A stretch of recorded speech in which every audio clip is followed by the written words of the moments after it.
Puji Tuhan, Shalom. Senang berjumpa dengan saudara-saudara sekalian dimanapun Anda berada.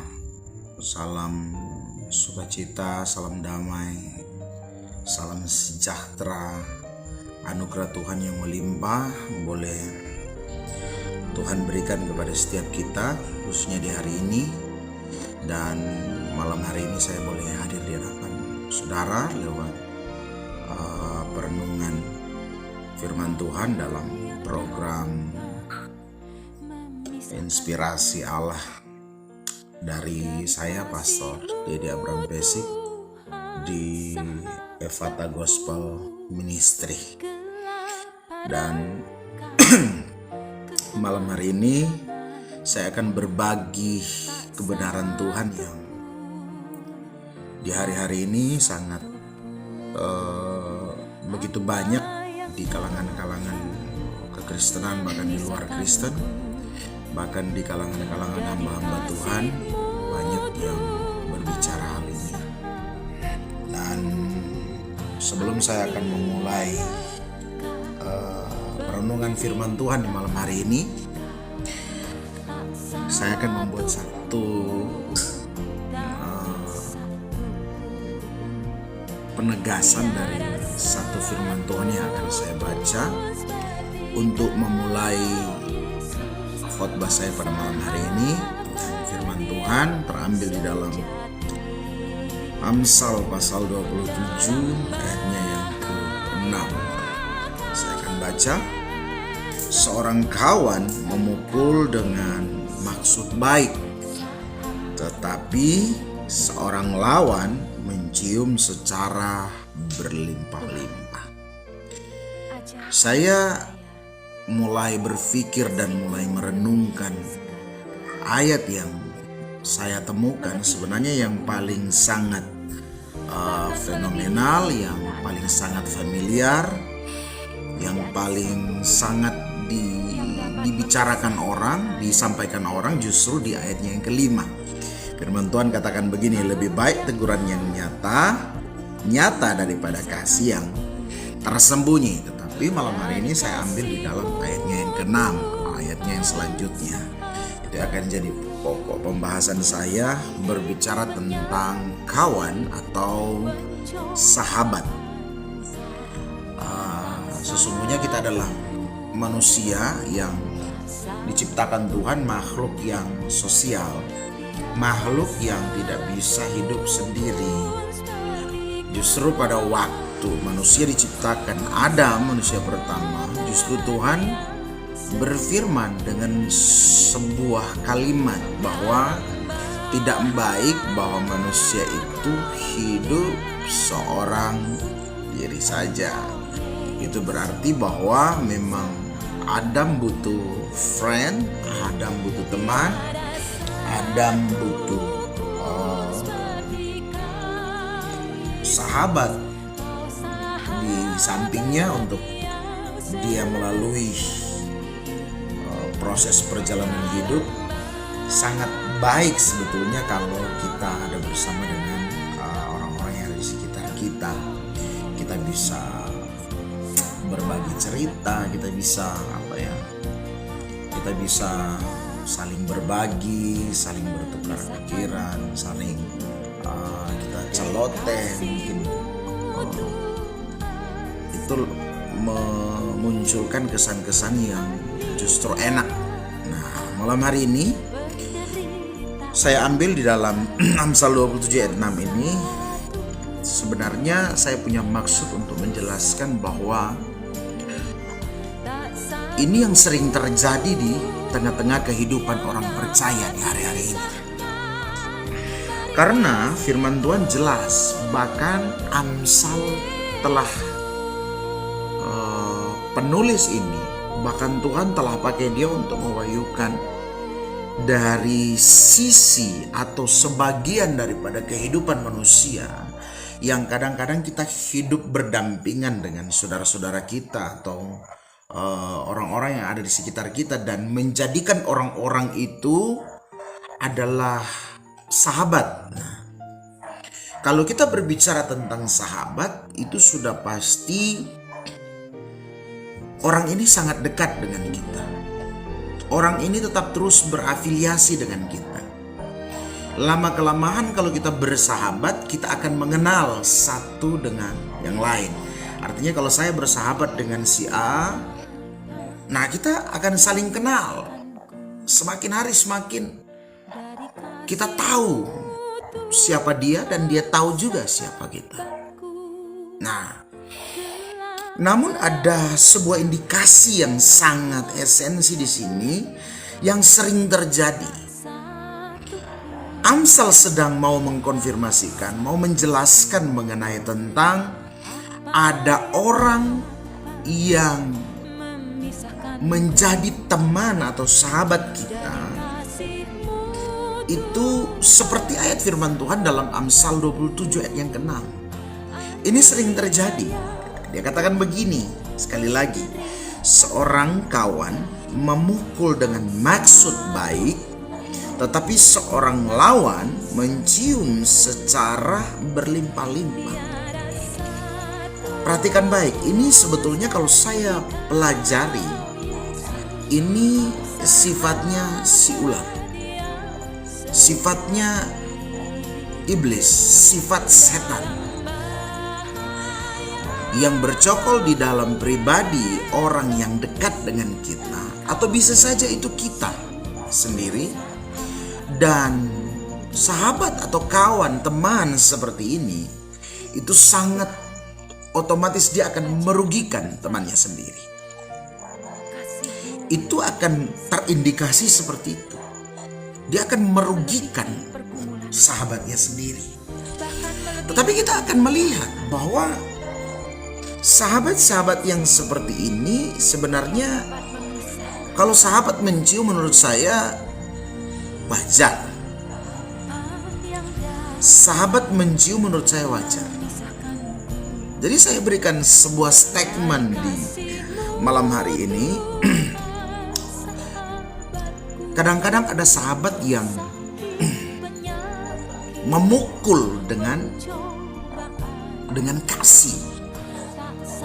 Ada sahabat memukul dengan kasih, tetapi justru yang dianggap lawan kita atau musuh kita, yang kita anggap dia sebenarnya dia ini kurang baik sebetulnya menurut kita. Karena sering terjadi di hari-hari ini seperti ini. Kita anggap ketika orang kritik kita, ketika orang protes kita, ketika orang tegur kita, kita anggap itu sudah musuh begitu. Nah, ini kita perlu jeli melihat keadaan yang sekarang. Jelas ini. Kalau kita bersahabat, jangan kita seperti ini. Ini pekerjaan ular sebetulnya, setan. Kalau memang kita adalah seorang kawan, kita harus mampu memukul sahabat kita.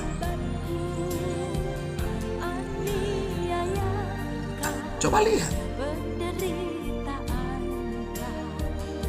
Kalau saya simpulkan begini, kalau dia memang kawan daripada Tuhan, dia memukul itu dengan kasih. Sekalipun itu luka, sekalipun itu keras, sekalipun itu membentur di hati kita. Tapi pukulan ini adalah pukulan dengan maksud yang baik untuk kita. Bukankah ini cara Tuhan? Bukankah ini kebiasaan yang Tuhan lakukan untuk kita? Maka dia katakan begini, orang yang kukasih kutegur dan kuajar. Ayat yang begitu fenomenal, yang sering diangkat banyak hamba Tuhan.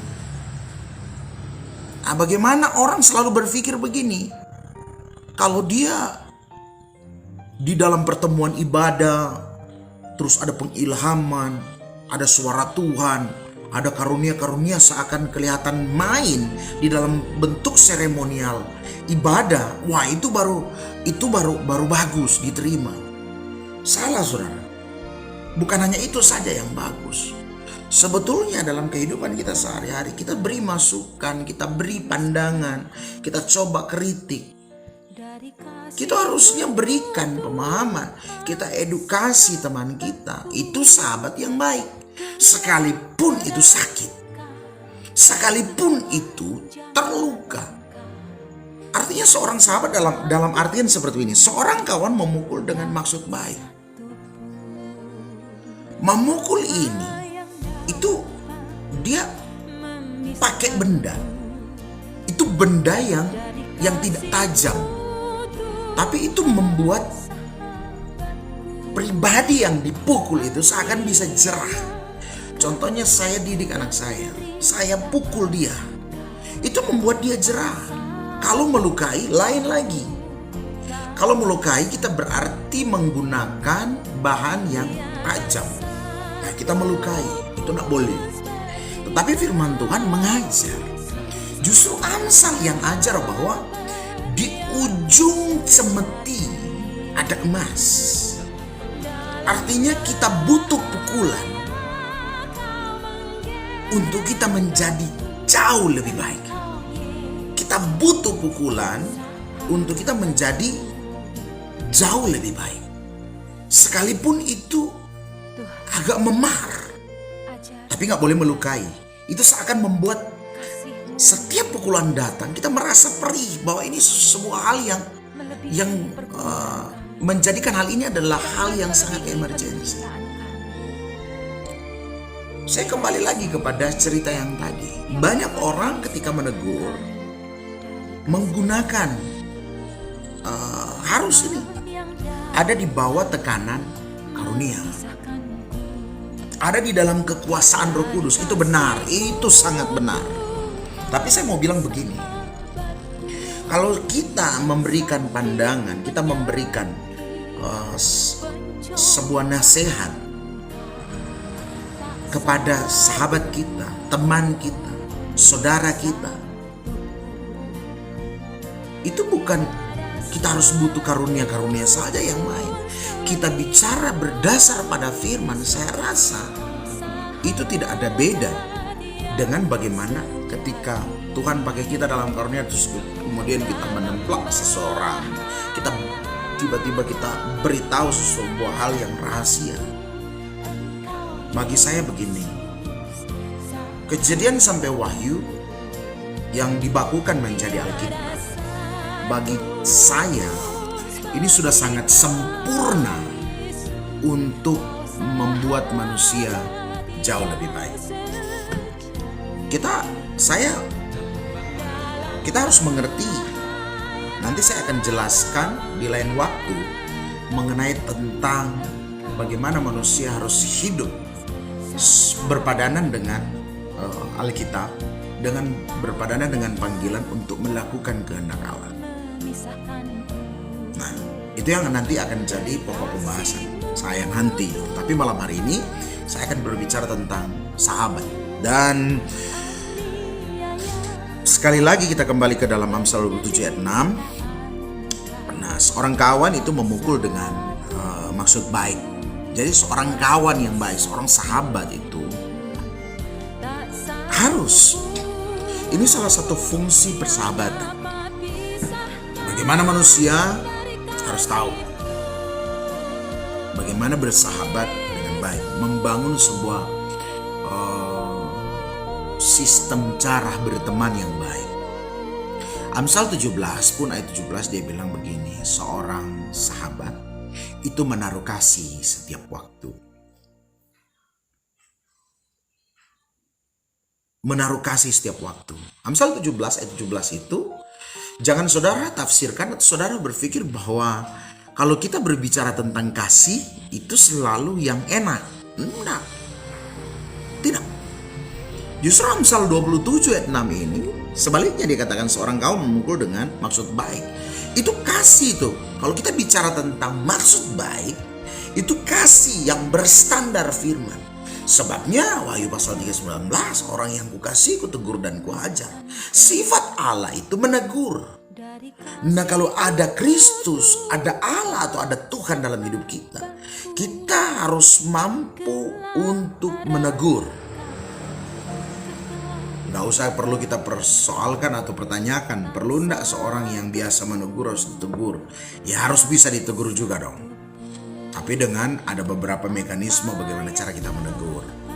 Pemimpin kita, gembala kita, hamba-hamba Tuhan, orang-orang yang terpandang itu kan kadang-kadang memang butuh sesuatu yang butuh tindakan yang memang pas, waktu yang pas ketika menegur mereka. Kadang-kadang merasa terhina, merasa disepelekan, merasa tidak dihargai. Namun bagaimana caranya seorang Petrus mengajar bahwa ketika kita menegur, tegurlah mereka dengan kasih. Nah, malam hari ini saya mau ajak saudara, siapapun kita yang nonton malam hari ini, saya mau untuk bisa memperhatikan kehidupan bagaimana kita berkerabat dengan orang lain, membangun sebuah hubungan dengan orang lain. Siapa mereka, sahabat-sahabat kita, keluarga kita, siapa saja. Apalagi yang paling esensi malam hari ini bicara tentang persahabatan, orang yang karib, friend, orang yang sangat dekat dengan kita. Justru itu saya terkecoh sekian lama dengan hal ini. Banyak orang berpikir begini, ini perhatikan baik. Kalau orang yang sudah terbiasa dengan kita, kadang kita bilang begini, saya kan sudah terbiasa dengan dia, gak enak kalau saya tegur dia. Itu sebenarnya prinsip yang salah. Kalau kita dekat dengan orang itu, justru teguran yang paling pertama adalah orang-orang yang terdekat dengan kita. Apalagi sahabat-sahabat kita. Sebelum saya sampaikan, saya punya prinsip. Sebelum saya sampaikan kepada orang lain, saya merubah arah kiblat saya ketika saya menyampaikan firman Tuhan ke dalam diri saya, ke tengah keluarga saya, istri, anak-anak, dan kerabat-kerabat, baru kita sampaikan kepada orang lain. Kalau kita tinjau dari ayat firman Tuhan di dalam Kisah 1 ayat 8, bahwa pemberitaan itu memang perlu dari dalam dulu, dari Yerusalem, Yudea, Samaria, dan sampai ke ujung dunia. Artinya pemberitaan itu perlu berakar dulu di dalam, baru kita sampaikan ke orang. Nah, saya kembali lagi ke dalam pokok pembahasan kita, bahwa memang untuk menjadi seorang sahabat harus menjadi seorang sahabat yang baik. Jangan kita, justru bagi saya, sahabat yang tidak baik adalah sahabat yang melihat sahabatnya berbuat salah atau kita buat pembiaran. Itu bagi saya dan menurut yang saya pelajari dalam firman Tuhan, kita adalah sahabat yang tidak baik kalau melakukan pembiaran. Karena sahabat yang baik harus memukul dengan cara bagaimana bisa jerah setiap apa yang dilakukan oleh sahabat-sahabat kita, dan sahabat kita pun menganggap kita sahabat. Sebaliknya, nah, mereka wajar melakukan hal yang sama seperti apa yang kita lakukan, yang kita pahami, yang kita bincangkan malam hari ini. Dan kemudian tetapi seorang lawan, perhatikan baik, tetapi seorang lawan mencium secara berlimpah-limpah. Nah, ini perhatikan baik, ini sifat setan seperti ini. Sangat. Nah, kalau seorang sahabat sebetulnya dia memukul itu dengan kasih. Tetapi lawan itu dia merangkul. Lawan itu merangkul dengan bisa. Itu masalahnya. Bisa, itu ular itu seperti itu. Dia rangkul. Kelihatan hangat, kelihatan enak. Sebentar kalau ular dia rangkul kita, dia lilit kita, dia cekik dulu buat kita remuk. Baru dia telan kita habis-habisan. Jadi kalau mencari sahabat, perhatikan baik. Mencari sahabat harus yang tulus, bukan yang bulus.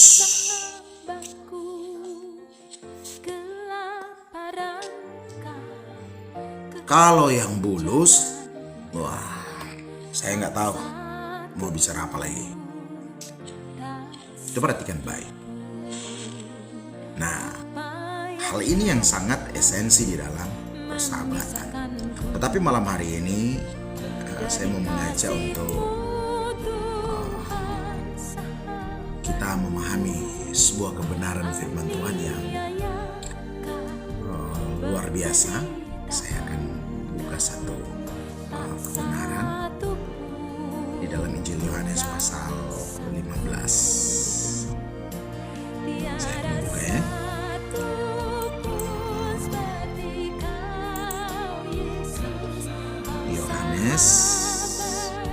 Injil Yohanes pasalnya yang ke-15 ya, ini dia.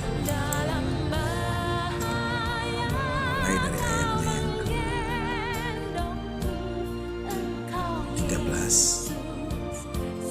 Oke.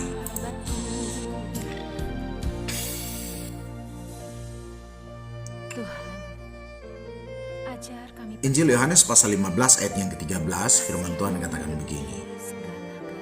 Tidak ada kasih yang lebih besar daripada kasih seorang yang memberikan nyawanya untuk sahabat-sahabatnya.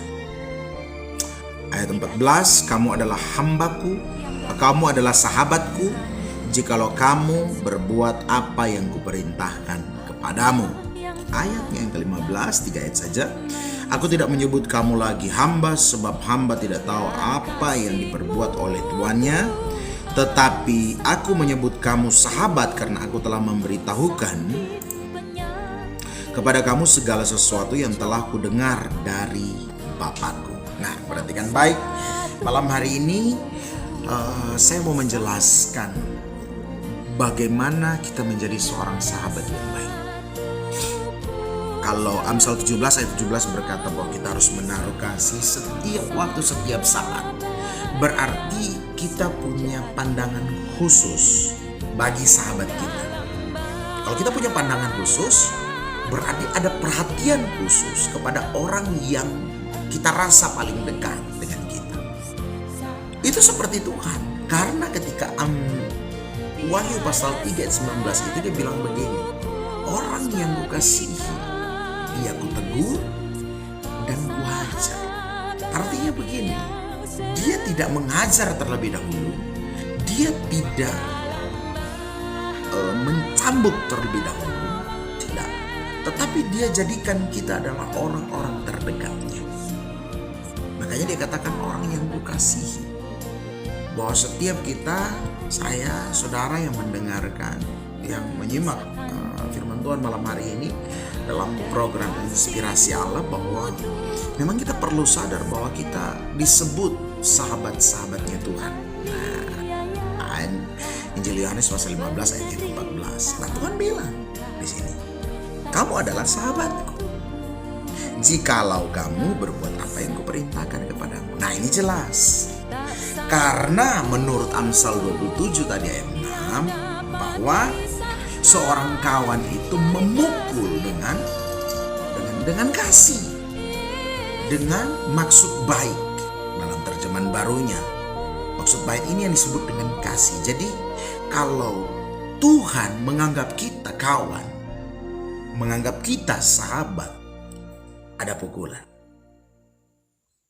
Ada pukulan. Jadi kalau saudara saat ini diproses, mengalami sebuah hal yang pergumulan yang Tuhan luaskan hal itu terjadi dalam hidup kita, dia proses kita, karena ini tangan Tuhan sendiri yang bawa kita ke situ.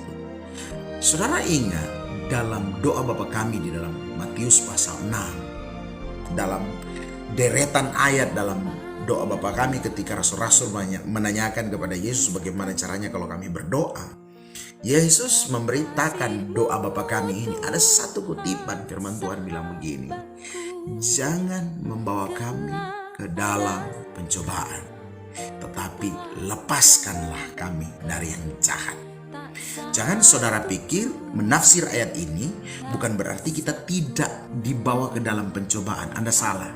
Perhatikan ayat selanjutnya. Tetapi lepaskanlah kami daripada yang jahat.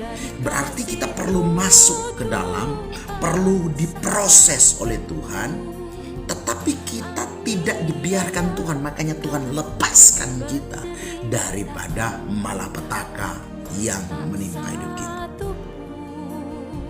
kita dilepaskan, tetapi kita harus dibawa ke dalam proses pemurnian. Untuk menjadi seorang sahabat Tuhan itu tidak mudah. Kita terus ditegur, kita terus diawasi, kita nanti dianggap bukan sahabat yang baik tatkala kita melakukan hal-hal yang tidak baik menurut Tuhan. Bukankah di ayat 14 dalam Injil Yohanes pasal 15 ini dia berkata bahwa kamu adalah sahabatku jikalau kamu berbuat apa yang kukehendaki atau kuperintahkan kepadamu, kata Tuhan. Jadi perintah yang harus kita lakukan untuk kita tetap terus ada di dalam koridornya Tuhan. Kita ada di dalam pengakuan Tuhan, dan Tuhan menganggap kita adalah sahabat. Saudara tidak perlu takut. Tuhan mau anggap saudara seperti apa, tidak usah perlu takut. Yang terpenting di sini melakukan perintah yang telah Tuhan sampaikan. Saya ingatkan bahwa memang kehidupan kita tidak mudah untuk kita jalani semua ini. Namun saya mau katakan, jangan pernah keluar atau lari dari tanggung jawab atau lari daripada proses Tuhan. Cara orang lari dari proses Tuhan itu, atau kita diproses. Nah, dalam Injil Yohanes pasal 15 ayat 14 ini, jikalau kamu berbuat apa yang kuperintahkan kepadamu. Nah, Tuhan suruh kita untuk bertahan di dalam kesukaran, di dalam proses, dalam masalah sekalipun. Kita punya daya tahan karena kita orang Kristen yang diciptakan Tuhan, punya kualitasnya, punya kualitas yang luar biasa. Nah, itu yang saya mau katakan bahwa ketika kita diproses, cintailah proses itu. Cintai proses itu. Kalau kita mencintai proses, ini diluaskan Tuhan. Ini adalah maksud Tuhan. Nah, kalau kita berdiam di situ, maka ayat yang ada di dalam doa Bapa kami, Tuhan akan melepaskan kita. Jadi kalau kita lakukan tanggung jawab kita, nah baru Tuhan akan lakukan tanggung jawabnya Tuhan. Bagaimana Tuhan melepas kita sementara kita melepaskan diri terlebih dahulu? Bukankah kita mengandalkan kekuatan kita? Yeremia katakan, terkutuklah orang yang mengandalkan kekuatannya. Ketika kita masuk dalam pergumulan, ketika kita masuk dalam situasi yang sulit, terus kemudian kita meninggalkan, seolah-olah kita tidak bertanggung jawab. Nah, Yesus mau supaya kita menjadi sahabatnya. Kalau kita mau berteman dengan dia, bersahabat dengan dia, kita harus bertanggung jawab, termaksud di dalam proses. Cintai proses itu. Makanya kalau kita mencintai proses Tuhan, dia akan anggap kita sebagai sahabat-sahabatnya yang sejati. Nah, kalau kita belajar tentang persahabatan, kita belajar kepada Yesus, kita belajar kepada Tuhan. Perhatikan baik, rasul-rasul saja ketika Yesus mengalami penyaliban, ketika dia sudah dibawa untuk dianiaya dan disalibkan, semuanya ada yang menyangkal, ada yang menjual, ada yang sekalipun mereka tahu bahwa itu Tuhan, itu memang orang yang selalu dekat. Selama 3 tahun setengah pelayanan Yesus, mereka tetap terus berjalan bersama-sama. Mereka ada untuk dia, dia ada untuk mereka. Tetapi apa yang terjadi ketika Yesus mengalami proses itu, proses penyaliban demi seluruh umat manusia, termasuk rasul-rasul. Ketika dia ada di atas kayu salib, kata firman Tuhan, bahkan firman Tuhan mencatat, ketika Yesus mati, mereka kembali kepada pekerjaan mereka yang semula. Petrus dengan kawan-kawannya berapa, terus mereka kembali sebagai nelayan untuk tetap terus melakukan tugas mereka, dan tidak ada lagi untuk mengalami pekabaran, melakukan pekabaran Injil. Seakan mereka berubah drastis, berbalik 180 derajat. Tapi bagaimana cara Tuhan menampakkan diri pada waktu itu? Dan mereka tahu bahwa memang Tuhan punya janji itu tidak pernah tidak Tuhan tepati. Nah, saya kembali bagaimana Tuhan sangat mencintai murid-muridnya pada waktu itu. Nah, karena mereka sudah anggap mereka adalah sahabatnya, mereka anggap dia adalah rabinya, mereka anggap dia adalah Tuhan dan Juru Selamat. Mereka mengakui, tetapi perhatikan, ada banyak orang Kristen seperti ini. Ketika kita dalam masalah mulai meninggalkan Tuhan. Ketika kita ada dalam masalah, justru kita tidak bertanggung jawab dengan masalah. Apakah kita bisa disebut seorang sahabat? Sahabatnya Tuhan. Nah, kita perlu belajar kepada Yesus. Kalau saya kutip di dalam Amsal 17 ayat 17, Amsal 27 ayat 6, Wahyu pasal 3 ayat 19.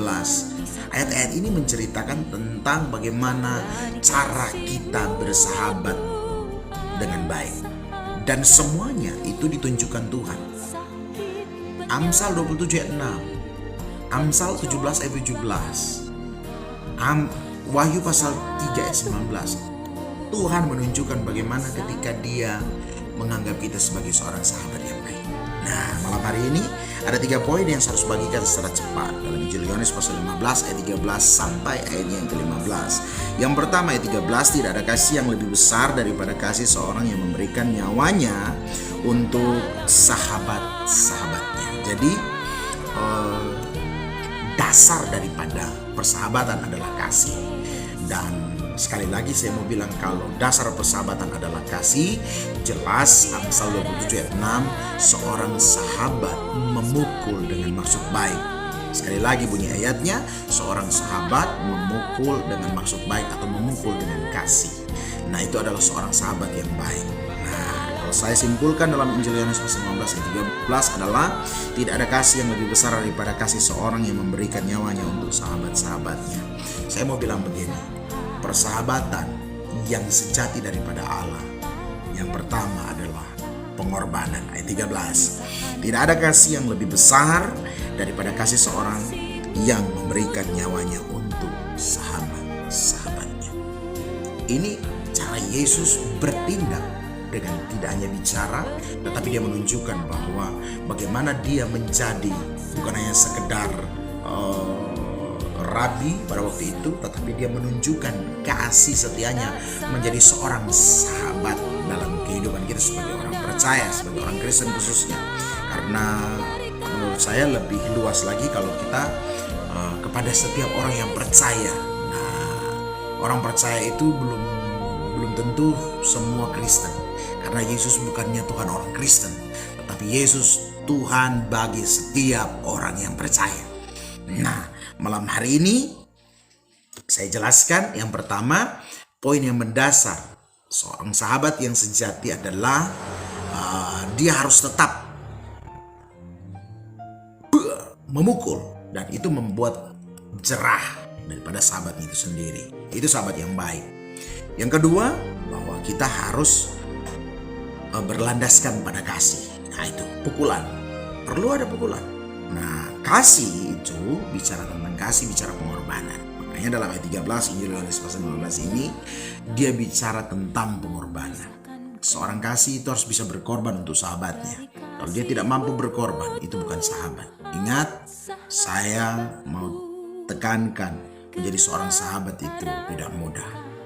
Nah, yang ketiga, ayat 14, kamu adalah sahabatku jikalau kamu berbuat apa yang kuperintahkan kepadamu.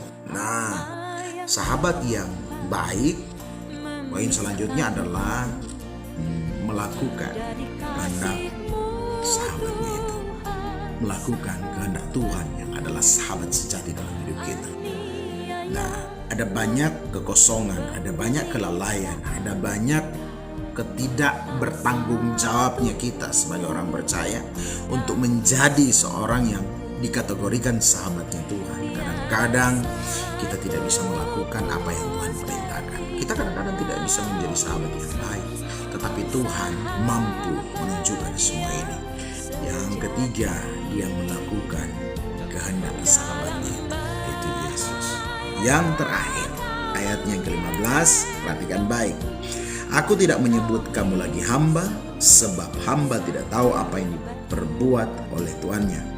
Tetapi aku menyebut kamu sahabat karena aku telah memberitahukan kepada kamu segala sesuatu yang telah kudengar dari Bapa. Nah, perhatikan baik. Tuhan tidak menyebut lagi kita hamba. Sebab hamba ada tuan, ada majikan. Ada majikan, tuan, ada babu, jongos, atau budak. Nah, jadi ras ini sangat berbeda. Ini sangat berbeda, tapi lihat baik, Tuhan tidak mendiskriminasi kita. Dia memposisikan kita bukan lagi tuan dengan, bukan majikan dengan hamba lagi, tetapi dia memposisikan bahwa kita adalah sahabat. Dan dia menyetarakan kita dengan dia. Dia mau bergaul karib dengan kita. Sebab saya mau bilang begini, Henokh adalah satu hamba Tuhan, salah satu tokoh dalam Alkitab yang bergaul karib dengan Tuhan. Apa yang terjadi? Henokh diangkat oleh Tuhan. Henokh dianggap spesial oleh Tuhan. Karena kenapa? Karena sahabat-sahabat. Karena dia bersahabat dengan Tuhan. Dan dia mau bergaul dengan Tuhan. Nah kita, kalau kita memang sahabatnya Tuhan, kita harus mampu bergaul dengan Tuhan. Saya tidak perlu jelaskan bagaimana kita bergaul dengan Tuhan. Itu poin-poin yang sebelumnya tadi. Bisa berkorban, bisa ditegur sekalipun itu sakit. Terus kemudian kita harus melakukan kehendak sahabat kita, sahabat agung kita, Yesus Kristus. Terus kemudian ayat yang ke-15, poin yang terakhir adalah, aku tidak menyebut kamu lagi hamba, sebab hamba tidak tahu apa yang berbuat oleh tuannya. Kalau hamba jauh, tetapi dia mau. Tetapi aku menyebut kamu sahabat. Dia menyetarakan kita dengan dia, karena aku telah memberitahukan kepada kamu segala sesuatu yang telah kudengar dari Bapa. Nah, poin yang terakhir itu berbicara tentang rahasia, tentang firman, tentang pengilhaman, tentang pewahyuan, tentang suara Tuhan yang audible, dengan cara-cara Tuhan memberitahukan. Karena Tuhan itu punya cara, berbagai macam cara. Dia punya banyak cara untuk dia bagaimana bisa bergaul karib dengan kita. Nah, kalau dia bergaul karib dengan kita, ada sesuatu yang harus dia sampaikan kepada kita untuk kita dengar dan kita lakukan. Itu sahabat. Karena seorang sahabat itu bukan hanya sekedar. Karena kalau Tuhan majikan, kita budak, kita hamba. Hanya dia bilang dalam ayat 15. Nah, tinggal suruh-suruh ya perintah. Tetapi kalau seorang sahabat, dia dekat, duduk semeja, kita ngopi bareng, kita diskusi, saya punya planning ini, saya punya ini. Nah, dia curhat dengan kita. Nah, itu. Kadang kita tidak bisa menjadi seorang sahabat yang baik. Curhat ke Tuhan saja tidak. Punya masalah, mau diselesaikan sendiri, merasa sok hebat. Kadang-kadang kita tidak mau melibatkan. Coba kalau kita punya sahabat, kita bisa curhat ke dia. Ketika kita sampaikan itu, sebelum, kalau Tuhan paling tahu daripada sahabat yang dalam dunia ini. Tanpa kita harus ngomong, dia tahu lebih dulu apa yang menjadi kebutuhan dan keperluan kita. Coba kita celoteh, nyeleneh saja dengan sahabat kita. Nah, kita iseng-iseng bicara. Kan sahabat kita kadang-kadang bisa bilang, bicara, mungkin ada yang saya bisa bantu. Bayangkan, itu sahabat kita di dunia, tetapi sahabat sejati kita adalah Yesus. Sebelum kita beritahu, dia sudah tahu apa yang menjadi kebutuhan dan keperluan kita. Nah, ini yang saya mau jelaskan, bahwa poin yang terakhir adalah poin yang sangat esensi sekali, adalah dia memberikan segala sesuatu yang tidak kita mengerti, sulit kita pahami. Kayak ayat 15 ini dijelaskan hal-hal yang diberitahukan Allah Bapa kepada Yesus, dia beritahukan kepada kita. Ini salah satu bukti mutlak bahwa kita tidak bisa berhubungan langsung kepada Bapa dalam bentuk Allah itu kalau tidak melalui Yesus. Jadi kita harus transit lah istilahnya. Transit. Makanya dari sini ke sana kan bukan langsung saja, kita pun menyembah, berdoa harus dalam roh. Itu fungsinya kalau tatkala ada Roh Kudus dalam hidup kita. Nah, Yesus adalah sahabat sejati kita. Ketika dia mendengar suara dari Sang Bapa, dia beritahukan kepada kita yang adalah sahabat-sahabatnya. Itu sebabnya malam hari ini saya sangat bersyukur boleh ada bisa menjadi berkat buat saudara-saudara sekalian dimanapun Anda berada yang mendengarkan firman Tuhan malam hari ini. Saya percaya firman Tuhan yang mengenai tentang sahabat ini, bagaimana caranya kita bersahabat dengan baik. Ingat seperti ayat firman Tuhan yang saya angkat pertama di dalam Amsal pasal 7 ayat 6, supaya bagaimana kita menjadi orang Kristen yang benar-benar tahu bagaimana saya pernah bersahabat dengan seorang teman saya.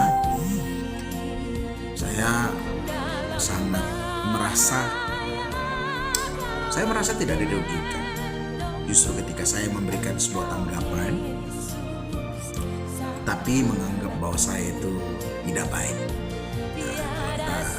Saya kembali di dalam Amsal 27 ayat 6, bahwa memang seorang sahabat itu harus memukul dengan maksud baik atau memukul dengan kasih. Sebabnya kalau seorang sahabat dia harus memukul dengan kasih. Dan ayat selanjutnya bahwa lawan itu dia merangkul dengan mencium dengan melimpah-limpah, kata firman Tuhan. Nah, saya tidak mau ternyata ada banyak sahabat-sahabat yang hanya mau enaknya saja. Ketika masukan, kritikan, dan pukulan, dia tidak mau. Jadi mereka mendefinisikan bahwa seorang sahabat menaruh kasih itu yang enak-enak saja. Padahal seorang sahabat itu dia berdosa terhadap sahabatnya tatkala dia tidak mau memukul sahabatnya tatkala dia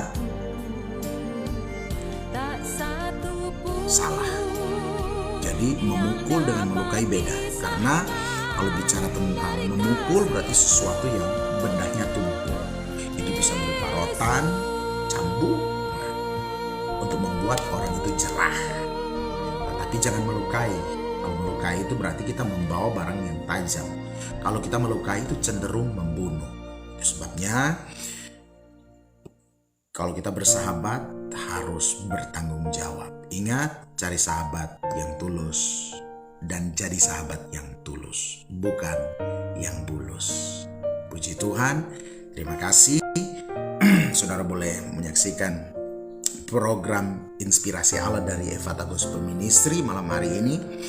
Salam dari saya, Pastor Dadi Abram Pesik, dan selamat malam. Shalom, Tuhan Yesus memberkati kita semua. Haleluya.